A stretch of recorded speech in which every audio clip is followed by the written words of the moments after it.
When it comes to setting up marijuana shops, towns and cities have a lot of power. And as Christina Quinn tells us, one city is using that power so local residents and people of color can get in on this lucrative new industry. Chances are, if you've bought weed since the first recreational pot shop opened in Massachusetts, it was grown at Sira Naturals' Milford facility.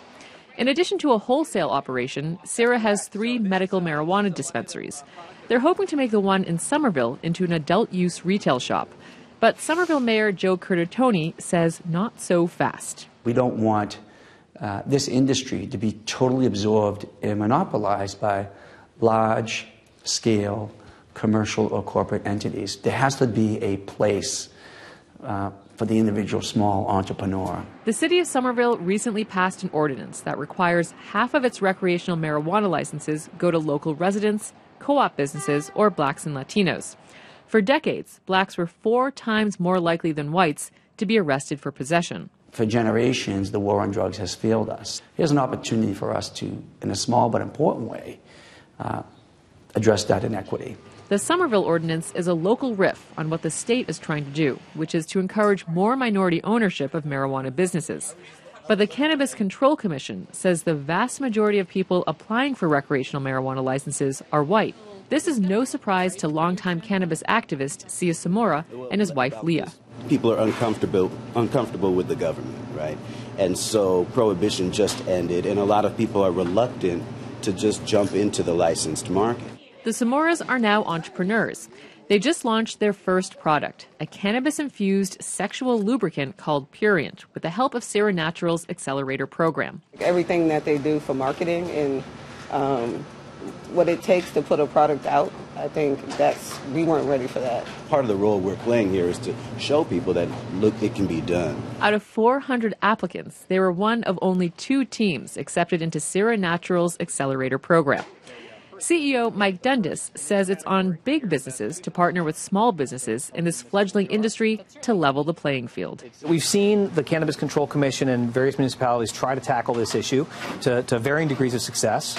And frankly speaking, I think we still haven't seen in Massachusetts the success that we want to see. And so I think there is a role for private organizations like Sira Naturals to do exactly this. A smart move for any company that wants to grow. So we benefit from this, they benefit from this, we get them to market faster. It's really a win-win for everybody. Christina Quinn joins me now. Hey, Christina. Hi, Jim. Is Somerville counseling any of these aspiring pot entrepreneurs? And have there been any applicants of color yet there or no? So no applicants at all, actually, as of yet. So there have been no applicants, and the Economic Development Office is providing counsel. And today they actually had a meeting. About 15 people showed up.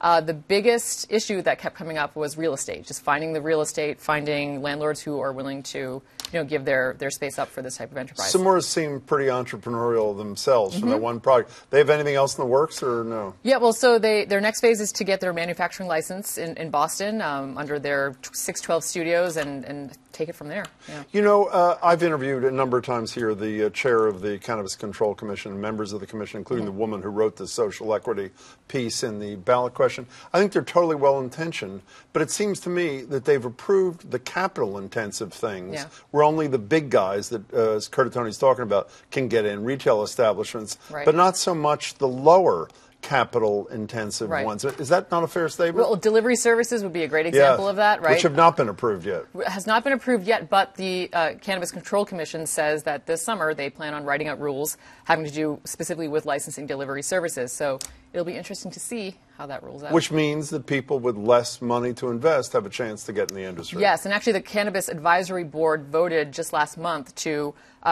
have people that fall under those social equity guidelines to be the ones who are be the only ones doing the delivery services for the next 5 years. That's great. So we'll see. I hope it happens. Nice. Good to see you, Good Christina. to see you too.